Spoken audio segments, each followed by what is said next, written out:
Hey, Slater Crusaders, America's the greatest country in the world. Thanks for being here. Happy Thursday, best day of the week. We'll talk to David Harsanyi coming up in a little bit, and also how the Chinese are infiltrating the College Board, who does the SATs, among other things. We'll do that in a little bit. First, I'll start here, and this won't go well, but we'll see how it goes. So I have a very strong conviction about something, and then I have a less strong conviction that I could probably be swayed on if you can make a good argument. But let's start with the strong conviction first. Public schools are terrible places, and you should stop sending your kids to them immediately. That's my... Governor of California, Newsom, is going to sign a bill that would require every student to take an ethnic studies course in order to graduate. And that's just yesterday's example. We're not going to take more time to talk about the 1619 Project and all the other just straight up indoctrination of our schools. On my radio show 2 days ago, in the 1 o'clock hour, we talked about the progressive, so that's content of the schools, the curriculum. And then we talked about the progressive methods of teaching that are just a bunch of new age hooey, right? Where the teacher is the guide on the side and not the sage on the stage. Ooh. Where the teacher is merely a facilitator who leads a student to follow their own curiosity, whatever. If your kid's elementary school has desks that are not facing the front of the classroom where the teacher stands, but instead are facing each other in little circles, that's a pretty good sign that you should not send your kids there, right? Because that's a school that's child-centered, right? The child-centered classroom where the teachers are just like mentor, or not even mentors, just like facilitators. And they're there to draw out a child's inborn, it's just, stop it already. The content's terrible, the methods are bad. Now, I want to play this clip here of Michael Malice. Now, I don't know much about Michael Malice. My understanding is I should distance myself from him. So I'm going to do that until I know better. But I agree with pretty much everything he's saying here. There it is. Do not take people and give them your children to raise 5 days a week, they're training their children to hate you. Yep. Socialists regard your property as their property, but even more nefariously, they regard your children as their property. You see they're getting resentful that there might be cameras in these classrooms, and it is a very sick, and this has been by design, it is a horrible Prussian evil system that's been going on for 100 years, and that is something that really needs to be the next front line among people who care about their kids. Now, I'm just going to say one more thing. A lot of people don't have the option to go to private school, of course. That's where the fight needs to happen. That money has to follow the kid. There need to be more choices for poor people. I'm for school abolition. I say I have said I agree. I have said many times public schools are literal prisons for children, and the only place many people will ever encounter violence in their lifetimes. Why is it that everyone has to learn in the same way? Why is it that everyone has to be on the same timetable? Because it prepares you for life in corporate America, where everyone checks in at 9 o'clock, which makes no sense for you're self-employed. Why is it that everyone has to learn the same things at the same rate? None of these things make sense in a contemporary context, but we still do them. I don't know the story with the hat. I don't know what the background is about that. And I can't, every time I watch that clip, I can't tell if it's real or if it's like an Instagram filter. It kind of looks like it's like virtually reimposed. Anyway, this is Matt Walsh. He said, what kept the public school system alive is that most parents never considered any other option. Homeschool seemed too hard or weird to try. But now millions have tried it, and they see that it can be done, and that public school is basically useless. A major shift is happening. That's 100% my family's experience. All the stress that parents are feeling right now is the transition process. Because this new method, or homeschool essentially, although distance learning is not homeschool, we can save that for another day, but this new method of teaching was just abruptly thrown in your face. For decades, we've built our lives around outsourcing the education of our kids to the government. Right? So we've built our lives to do it this way, and then all of a sudden, we're not doing it that way anymore. And that's the stress and anxiety that parents are feeling like it's too much. Well, yeah, it is too much because we didn't build our lives to do this, but we should. So my point is there's going to be a time of stress and difficulty while parents rearrange and reprioritize their lives, hopefully putting their kids' education at or near the top where it always should have been. So if you're frustrated because you have to work, right? Both parents have to work, and you can't take the time to educate your kids. I get it, and that's fine. That's all. No one's to blame. That's all part of the process, right? That's part of the relearning process, the reprioritizing process that we have to go through right now. Now, the idea of both parents working so that you can't educate your kids, that's entirely by design. That was, I know this sounds like weird, it's conspiracy. That was the stated goal of the communists in the Soviet Union and in China, and the stated goal of the feminist movement here in America, to get the woman out of the home and into the workforce so that she can be truly liberated and happy. That was the point. The very first International Women's Day was in Mao's communist China, right? We need to elevate the position of a woman. We need to liberate the woman, get her out of the home. She's just like a man. Women are just like men. They're very equal, which is why women should also go work in the factory. Be liberated and happy with your fellow comrade. So women are gone. They're liberated from the home, and now women no longer have to participate in the drudgery of raising children, and we can just let the government do it instead, and they're going to do a way better job. It was communist China, communist Soviet Union, and we all fell for it here in America, and we've all made these decisions about a lifestyle that requires two incomes, right? We both need to work. We need two incomes, says the family living in a 3,000 square foot house in the nicest part of town. And I say here in San Diego, where it's super expensive to live, if you really value your kids' education, you'd get out of here. Go move to Idaho or something. Go anywhere you can where you can still live relatively decently and one income can suffice. Or if you need to live in San Diego, you do whatever it takes. You go live on an RV in the desert or so, whatever. You do whatever it takes. Stop prioritizing the size of your house. Stop prioritizing the purchases that you have to make that you want to make, that you choose to make over your kids' education. Just be honest about it. That's what you're doing. Anyone could look at your expenses and finances and see where your priorities are. And if you say you have to have two incomes to survive, and someone looks at your mortgage and see that you live in a giant house, and they look at your credit card statement and they see these purchases that are not essential, but still you say, I just can't afford private school. I can't afford to do the homeschool. We can't afford to have only one of us work so another parent can prioritize our kids' education. I mean, whatever, but you're prioritizing other things over your kids. Don't yell at me about it. Don't get upset about it. It's objectively true. And I know it's easy for me to say I live in a 2,000 square foot house in a nice part of San Diego, but I would do anything, would live anywhere if it meant giving my kids the education they deserve. No one in history has ever lived in a 2,000 square foot house. For all of history, people lived in little huts. we could survive. It just depends if you want to prioritize your kids' education or not. And for all these years, we haven't. We simply haven't. We've outsourced that to the government. And then we have to keep our consumption ways. So we need two incomes. Oh, homeschool, that's impossible. We need two incomes, do you? Meanwhile, you're dropping your kids off where? Check out these kids at West Palm Beach. These kids were having a protest in West Palm Beach. All right, they got the fists, the whole thing. You can see one of the signs in the middle on the white poster board. It says ACAB. That's all cops are BASTARDS. Right, there you go. There's your kiddos. Like heck, I'm dropping my kids off there.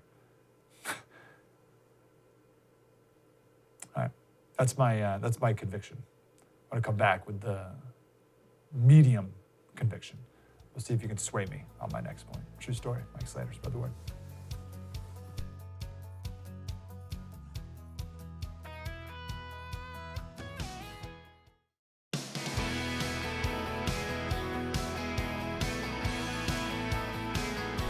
Hey, Setters. So that was my conviction about education. Here's something I feel very strongly about, but I'll leave open to being convinced otherwise.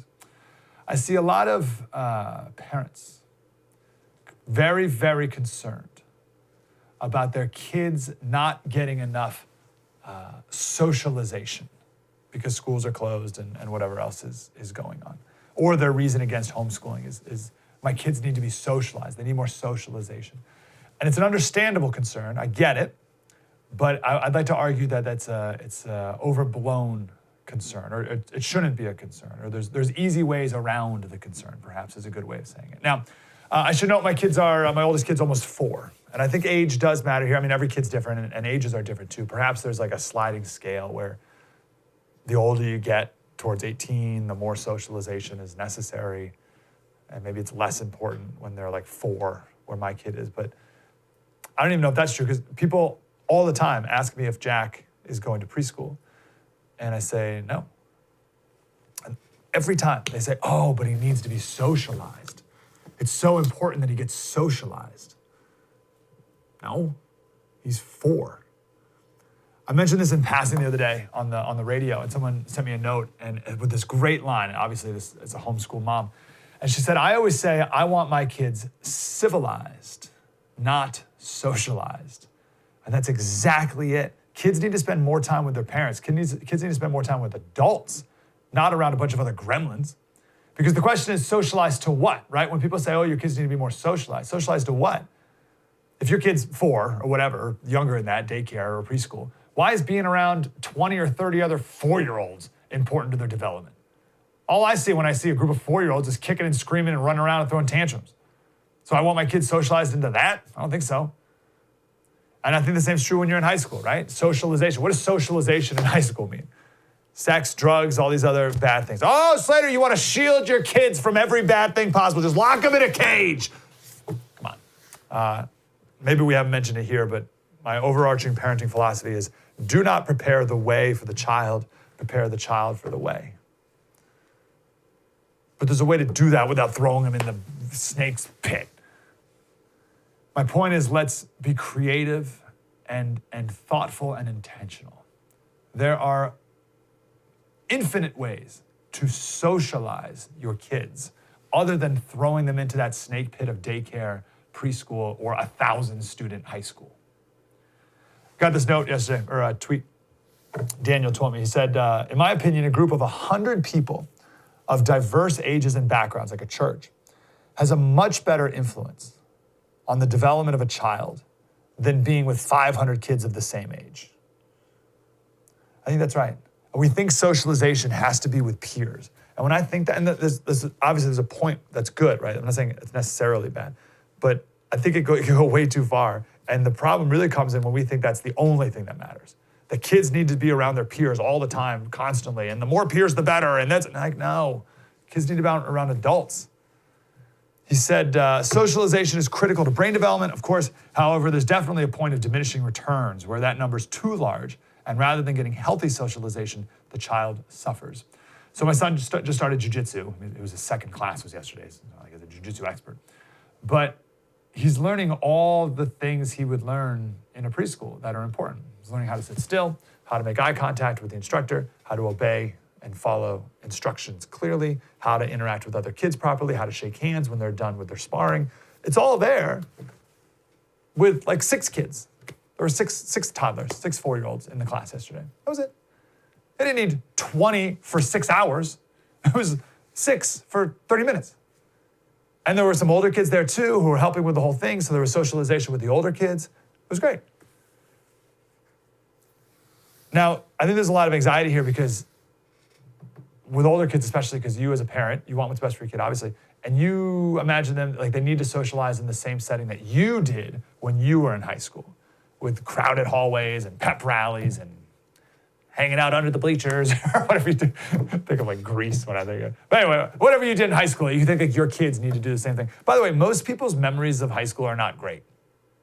So like, I don't know why we put the socialization process of high school on some sort of pedestal. Like, oh, this was super healthy for me and everyone else. Like, no, it was horrible. So maybe that doesn't exist anymore, but good. There's plenty of other ways. Again, I just want to relieve anxiety. There's plenty of other ways that your kids can socialize in a way healthier manner, whether it's a sports team or some scouting-like activity or some mountain climbing club or whatever. There's tons of things that your kids can do, spend time with other kids for a couple hours, or heaven forbid, just some friends not playing video games, outside, hanging out, doing nothing, right? That's still great for the purpose of socialization. So I just don't want this concern. Like, oh, my kids aren't gonna be bullied or bullied in school, or they're not gonna exist in this clique in the cafeteria and have all these fights. What are they gonna do? They're never gonna be able to survive as adults. No. They'll be fine. Because probably the way we were socializing our kids before all this probably wasn't super healthy and needed to be rethought anyway. So let's rethink how our kids socialize, and let's just be intentional about it. Now, here's my controversial statement that will offend people. I was thinking about where this obsession with socialization came from, because there's no way our grandparents thought for a second about the socialization of their kids.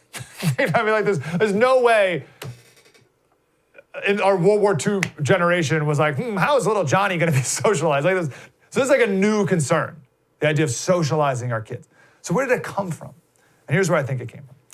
I think it started with moms who put their kids in daycare and preschool, and they feel bad about it.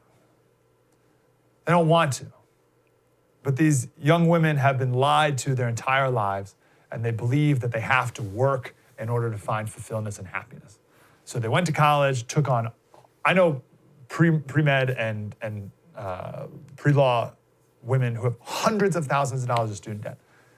And because their whole career goal is to be a doctor, to be a lawyer, and then they have a kid and they're like, I don't want to do that anymore. But that was the plan. The plan was, 10 years of working as a lawyer and I could repay my student loan, and like that was the whole vision. And then a kid comes and they're like, I don't want to do that at all. But now they're torn, right? Because society says, you have to work. You're just a stay-at-home mom. I'm so sorry, right? You need to get work. You need to get out there, right? So the moms are pressured to send their kids to a daycare like 6 weeks later. And to rationalize it and to justify it to themselves, they lie to themselves, the moms do, and the dads, but the moms lie to themselves and say, at least they're getting socialized. We live in a consumerist culture, right? We got to buy. We need 2 incomes to survive. A woman has to get her worth from work, so we have to drop our kids off at daycare and preschool, and we do that, and then to silence that voice inside of you that know that this isn't natural, or I don't like this. You just say, at least they're getting socialized.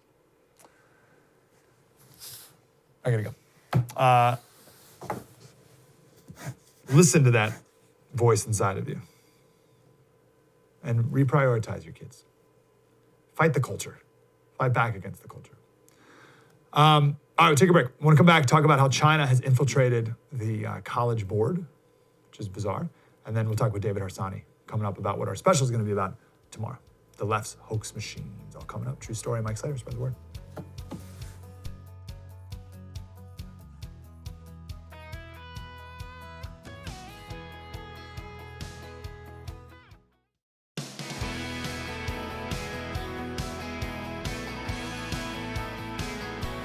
Hey, Slater Crusaders. So let's just add this to the list of reasons to seriously question sending your kids to a public school. We now have China infiltrating the College Board. I'm just going to leave that there and then head over to Rachelle Peterson, who's a senior research fellow at the National Association of Scholars. Rachelle, thanks for being here. So finish that sentence. So China, first of all, is that accurate? China is infiltrating the College Board. What's the rest of that sentence and what does that mean? China is working to infiltrate the College Board and other American institutions to try to turn them towards the Chinese Communist Party's interests. This is part of a large-scale campaign by the Chinese Communist Party aimed at getting into the minds of American students and making them reflexively favor what China wants. So this includes things like spreading propaganda, but also just censoring out unpleasant episodes in China's history, like the Tiananmen Square massacre, and even what's happening right now to the Uyghurs in concentration camps. What is the College Board? When I think College Board, I think SATs. but I'm guessing they're more than that. The College Board not only administers the SAT, which more than 2 million students take every year, but it also runs the AP Advanced Placement tests. And by doing so, it pretty much sets the curriculum that students in AP courses take and sets the tone for a lot of other high school courses as well.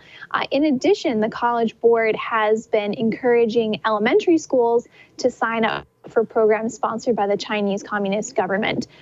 So even though the College Board doesn't directly itself do a whole lot with the elementary schools, it's been pushing even these younger grades towards CCP programs. Okay, so connect some dots for me, right? Because that's a big claim, and infiltrating is a big scary word. So how do you know? The College Board advertises this on its website. If you go to there you go. collegeboard.org. So they're not hiding it. Yeah, it's pretty out in the open. What do they say exactly? I didn't mean to interrupt you. What are they saying exactly? Well, the Chinese government helped fund the creation of the AP Chinese language and culture test. In exchange for that, the Chinese government got to influence what was on that test. Also, the Chinese government funds a number of programs for which the College Board acts as a recruiter. So the College Board recruits students to go on trips sponsored by the Chinese government where they will be taught by Chinese Communist Party selected teachers. It recruits school districts to sign up for the Chinese guest teacher program and other programs whereby the Chinese government actually chooses teachers and sends them over to teach in American schools. And it recruits principals and lawmakers to attend Chinese government-sponsored programs where they will be wined and dined and encouraged to sign up for programs that support the Chinese Communist Party's interests. So it sends Chinese teachers to America, and if I'm hearing you right, that on that second part, it takes American principals and teachers and trains them. Yes. Is that right? Like and trains them on what to say and how to say it via the Chinese government. Effectively, the College Board has enabled the Chinese government to corner the market on Chinese language instruction in the United States. Thanks to the College Board, the Chinese government is sending over Chinese teachers that it has selected to teach Chinese, and at the same time, the Chinese Communist government is training the Americans who teach as well. So the CCP has its hands all over this. Okay, let me play devil's advocate. Rachelle, this is just the Chinese language course. It's one very specific course. And who else do you want helping with the Chinese language course other than China? China is going to have no influence on the US-American history courses, for instance. China has always used language as a political tool. Mao, during the Cultural Revolution, introduced simplified characters, a radically different brushstroke that effectively enables people or leaves them unable to read older Chinese literature. So now American schools are also teaching simplified characters. American students are unable to read anything that was written pre-Mao. They are entirely reliant on the materials that the Chinese Communist Party has been producing over the last 70 years. And that material is awash in propaganda. So Americans are now cut off from authentic Chinese culture. And they're also not just being taught language, they're being taught Chinese culture. And that's a culture whitewashed and defined by the Chinese Communist Party. It's one that's absent all of the imperfections of the Chinese communist regime. And it's also one that's just been sanitized of all minorities. You won't hear about the Uyghurs in concentration camps. You won't hear about the Falun Gong practicers who have been persecuted. You won't hear about religious minorities in China. You'll only hear about the upstanding Chinese citizens who are doing exactly what the Chinese Communist Party wants.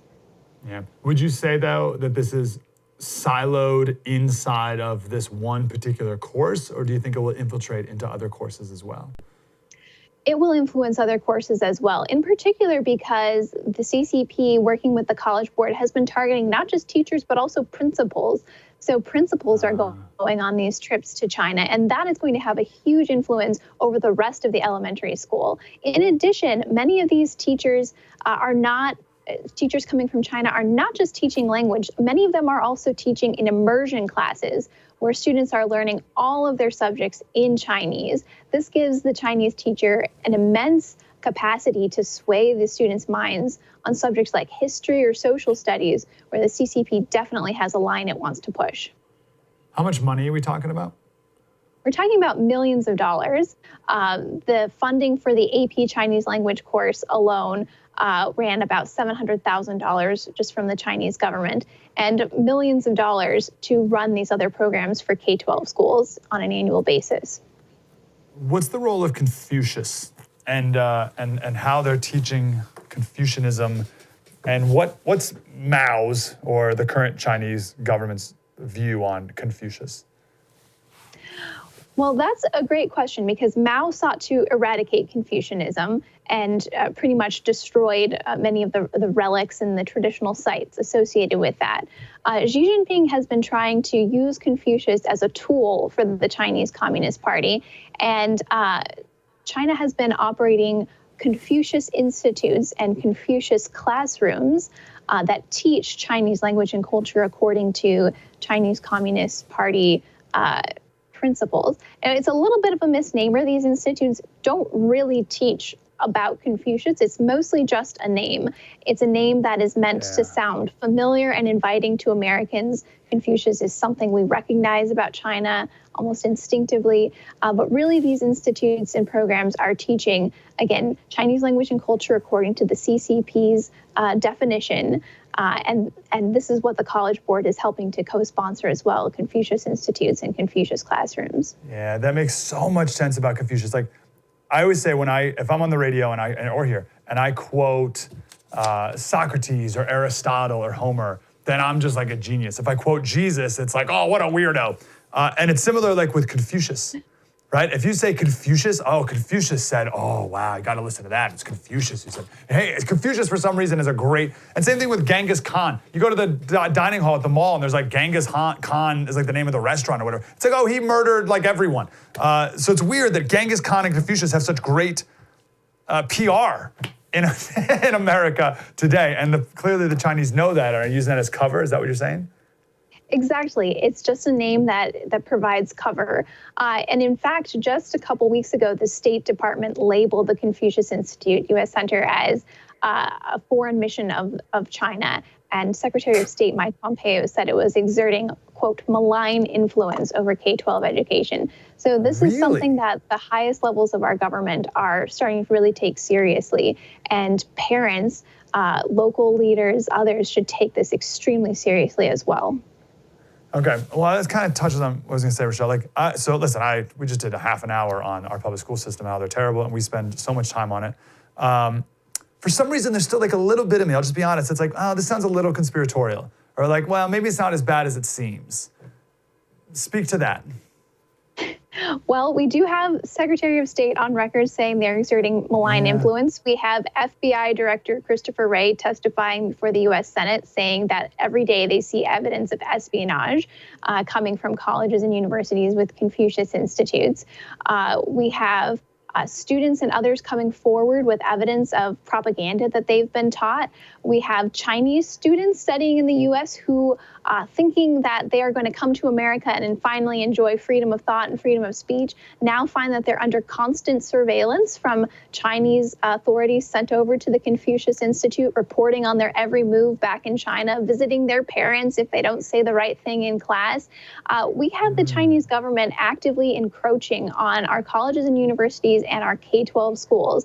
These are places that are supposed to be devoted to freedom of thought and accuracy and free of corruption, but they're being bought off by a very aggressive Chinese government campaign.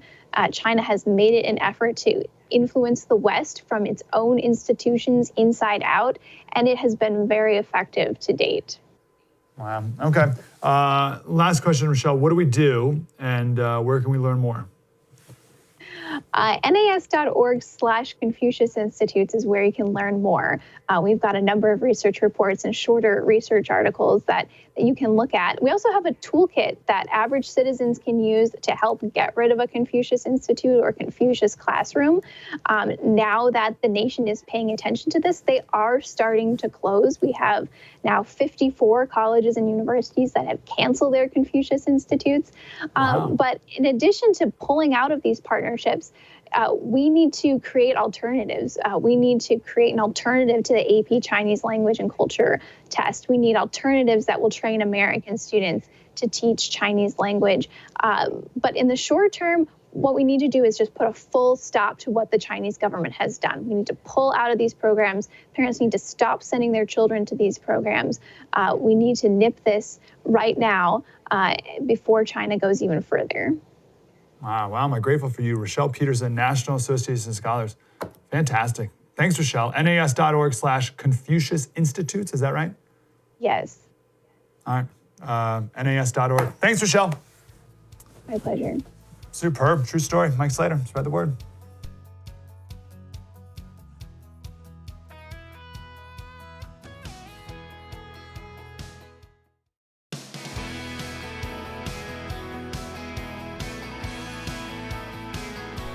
Hey, Slater Crusaders, I want to go to one of my favorite writers. You have to read him as often as he writes. David Harsanyi, he's from the National Review. David, how are you, brother?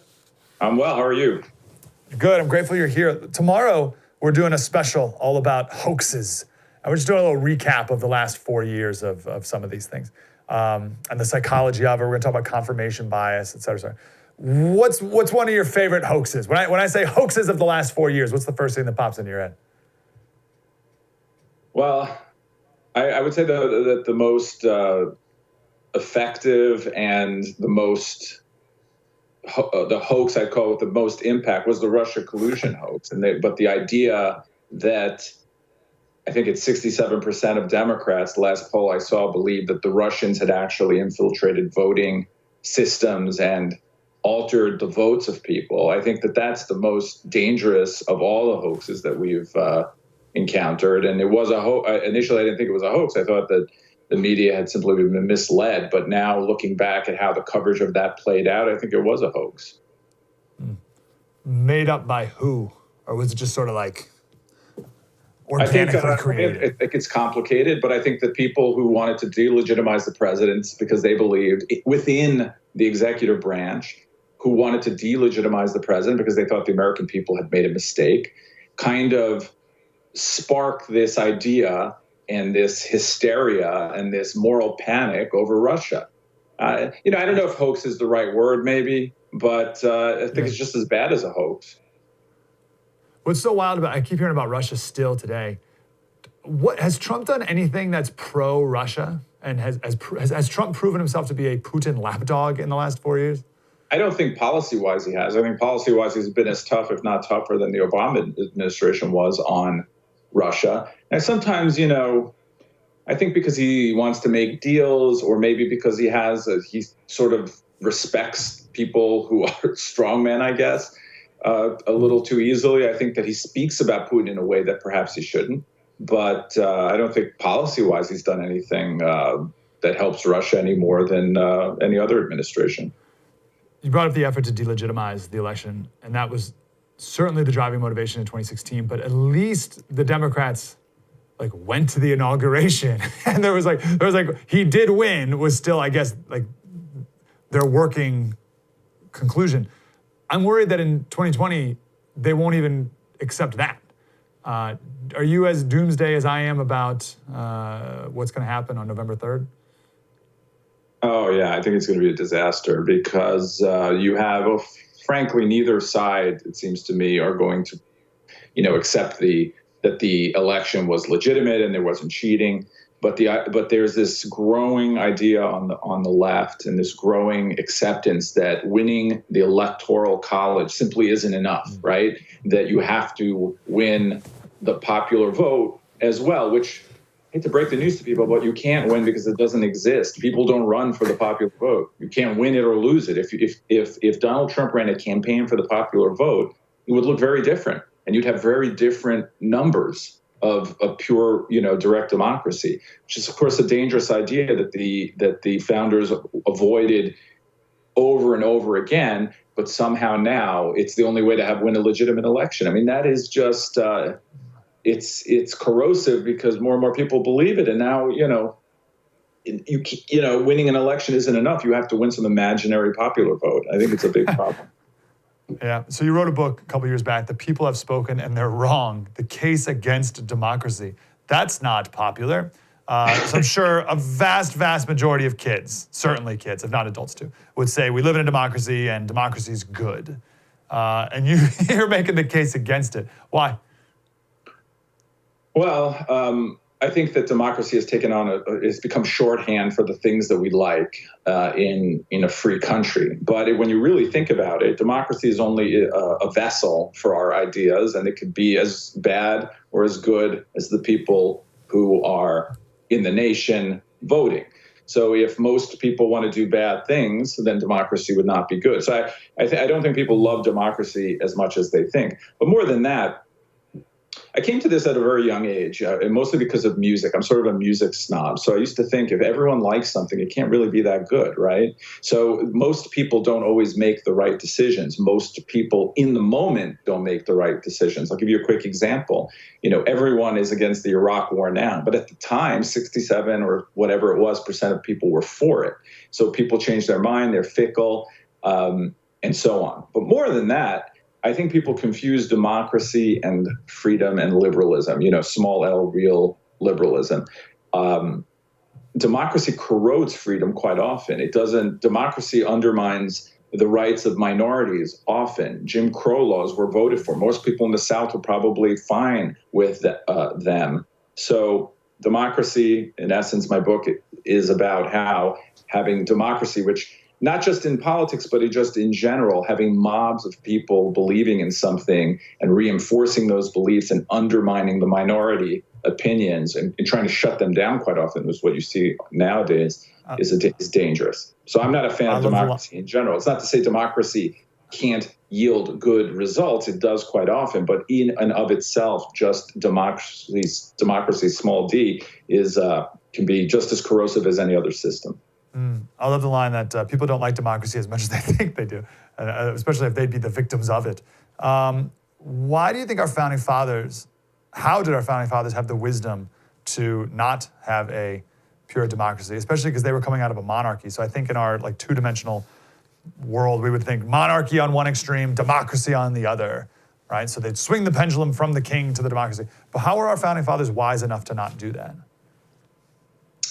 Well, I mean, I hate to talk about fate and stuff like that, but I think you got a lot of very smart people together at the same time who understood the world very well and were students of history. So I think they took many of the best ideas of the past and tried to build a government that was constantly checking itself as it went along, and that just because of the geographical space that we had, you had states, and those rights had to be protected. And they were big believers in the Enlightenment and the ideas of individual liberty. So those had to be protected. So it came together at the right time with the right people and the right ideas, and that they came, up with a system that protected the individual's rights, the state's rights, and then the national character and rights of a nation. So all those things, I think, just balanced out very well.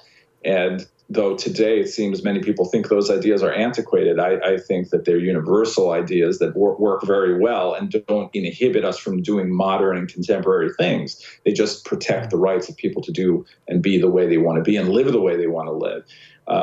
The right to freedom of speech, the right to protect oneself, things like that, property rights.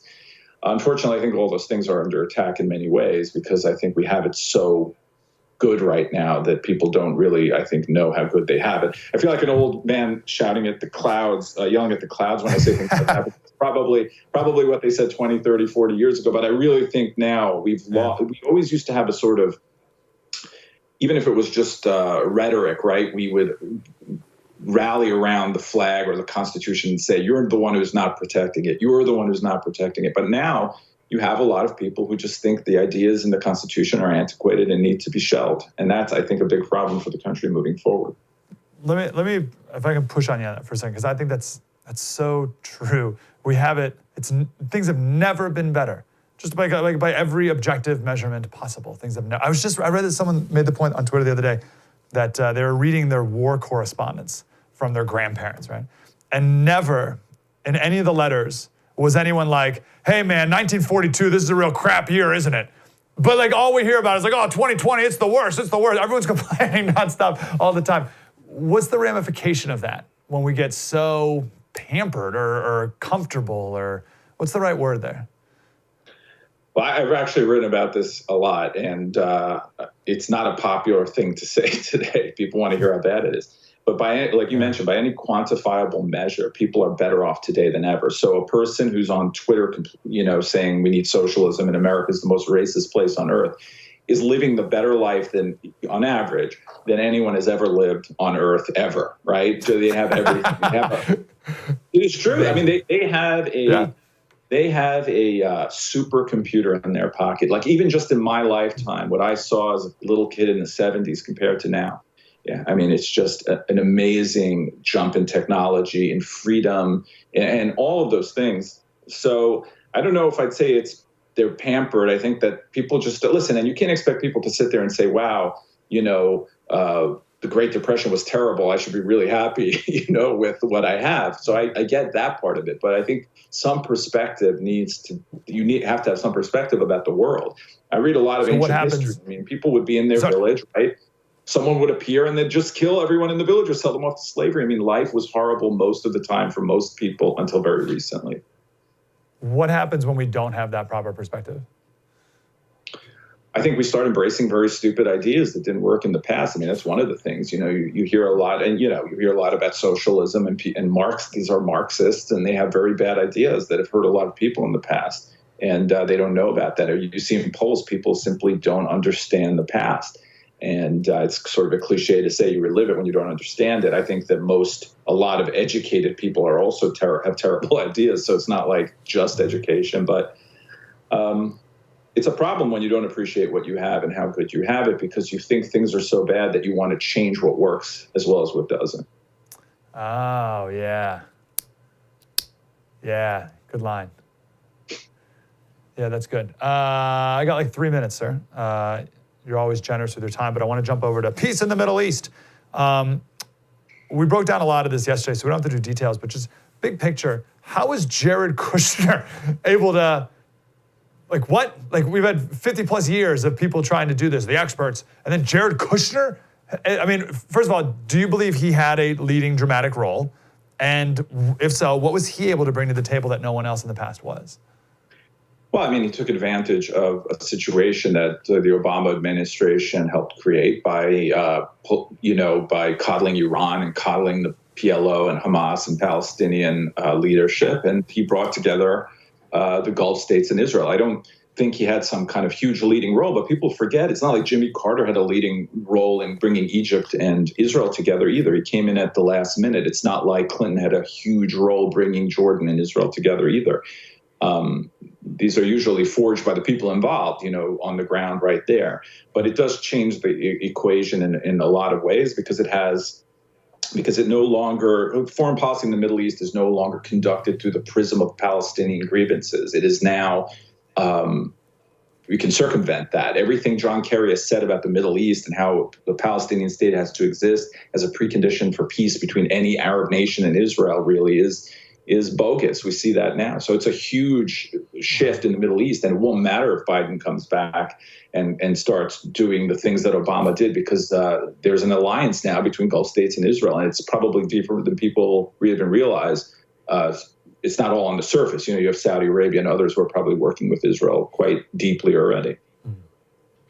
Going back to Obama and Iran, did they just miscalculate their dealings with Iran, and they were just trying to be pragmatic and it didn't work? Or did they have some ideological motivation for how they treated Iran?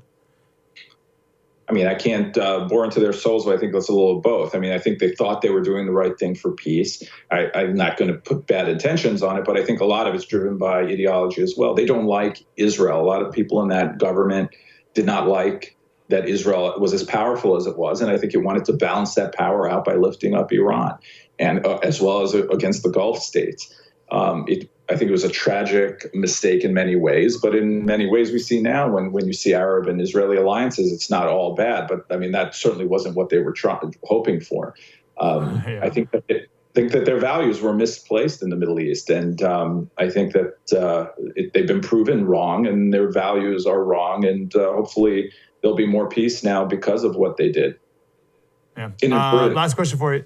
Do you have a hot take you want to leave us with about the election? A little prediction on not who's going to win, but just the reaction to it, the chaos of it, et cetera, et cetera. What should we look forward to? Not much to look forward to. I think that no one will accept it initially, and I think you're going to have lawyers involved, and I think you're probably, if Trump wins, going to have a lot of anger and potentially violence.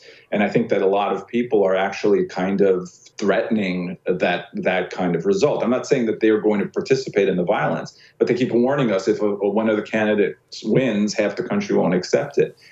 Transfer of power is like of supreme importance in this country. We've almost always had it peacefully, and to say that that's not going to happen is really really dangerous, I think.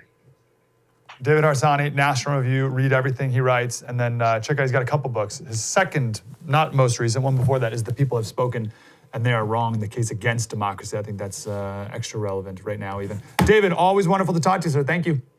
Thanks for having me. Thanks. Yep, and of course, check out again, National Review, writes there all the time. Is that it? Are we done? True story. Mike Slater, we got our big special tomorrow about the left's hoax machine. Spread the word.